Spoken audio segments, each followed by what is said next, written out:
Alright, here's some problems for average acceleration.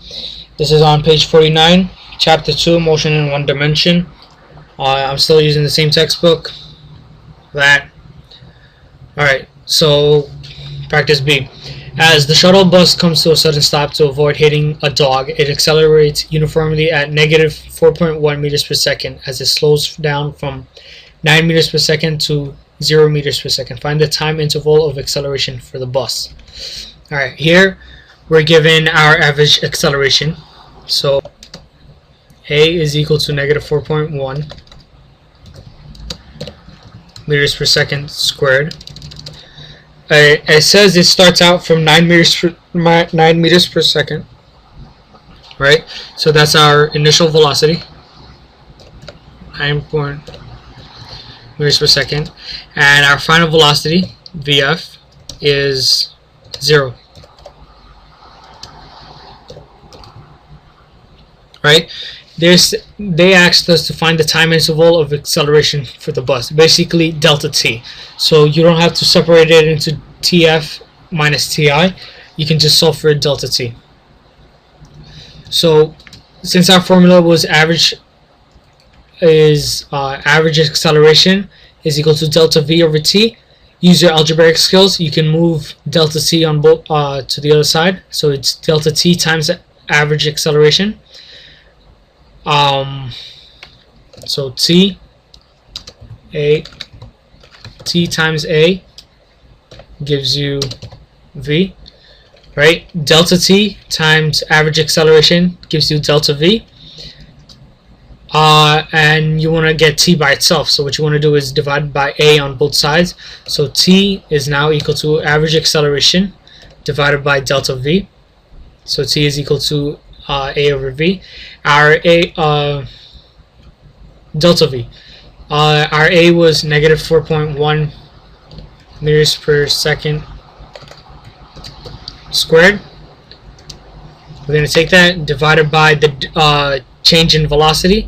So change in velocity is measured by final velocity minus initial velocity. So our final was 0 meters per second and our initial was 9 meters per second. You subtract those, you get negative 9 meters per second, and you can divide that, and your time should be 0.456 seconds. You should round off significant figures, so take away the 6. Let's say it was 0.46 seconds. A car traveling at 7 meters per second accelerates uniformly at 2.5 meters per second squared to reach a speed of 12 meters per second. How long does it take for this acceleration to occur? Again, same thing. You got to solve for time, right?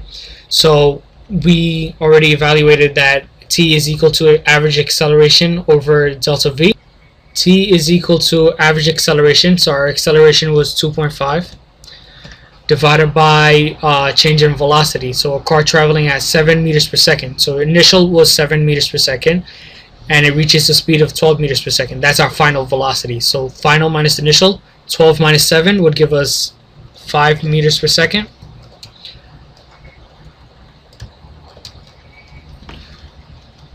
Well, since I'm writing on Microsoft Word, I'm going to leave all units out. But when you're taking the exam, always write the units, alright? Always, that's how you check whether your answer makes sense or not. So 2.5 divided by 5, this should give you 0.5 seconds. That's your answer for question number 2. Question number 3. With an average acceleration of negative 1.2 meters per second squared, how long will it take for the cyclist to bring a bicycle with an initial speed of 6.5 meters per second to a complete stop? Alright, so here you do the same thing again. T is equal to average acceleration over delta v, right? So our initial is, well, let's say t is equal to average acceleration, which was negative 1.2 meters per second, and we're going to take that number divided by change in velocity, right? So it comes to a complete stop. When an object comes to a stop, it's not moving. So that's our final velocity. So 0 minus 6.5 would give us negative 6.5, and our time would be 0.18 seconds. Next problem. Question number 4. Turner's treadmill runs with a velocity of 1.2 meters per second and speeds up at regular intervals during a half-hour workout. After 25 minutes, the treadmill has a velocity of 6.5 meters per second. What is the average acceleration of the treadmill during this period? Acceleration, velocity, they're all measured with time in seconds, right? So you want to get 25 minutes into seconds. But before we do that, let's write our equation. Change in velocity over change in time, right? Alrighty, it goes from 1.2 meters per second to negative 6.5 meters per second. So the difference between negative 6.5 would be our final, and negative 1.2 would be our initial. So you subtract the two, negative 6.5 minus negative 1.2, and you should get negative 5.3. You divide that by time, which is 25 minutes. There's 60 seconds in every minute, so you multiply it by 60. So 25 times 60.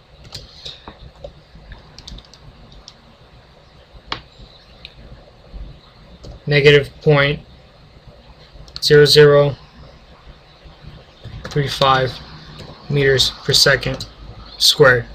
That's your acceleration for the treadmill. Average acceleration.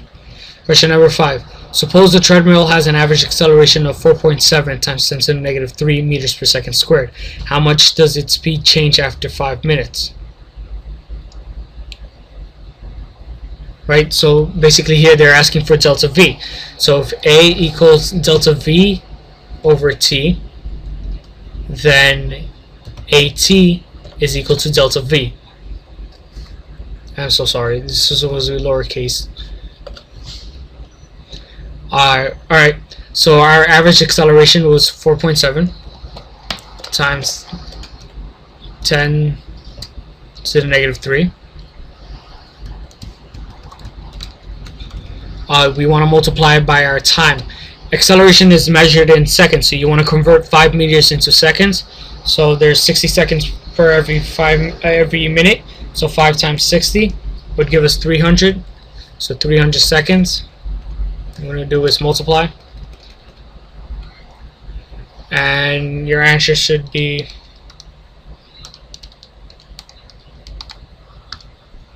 1.41 meters per second. That's your change in velocity. Now if the treadmill's initial speed is 1.7 meters per second, what will its final speed be? Now here you have to write out basically the whole formula. So average acceleration is equal to VF minus VI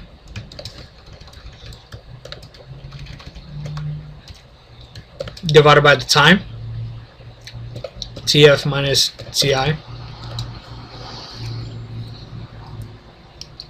Right? So they're asking for final velocity.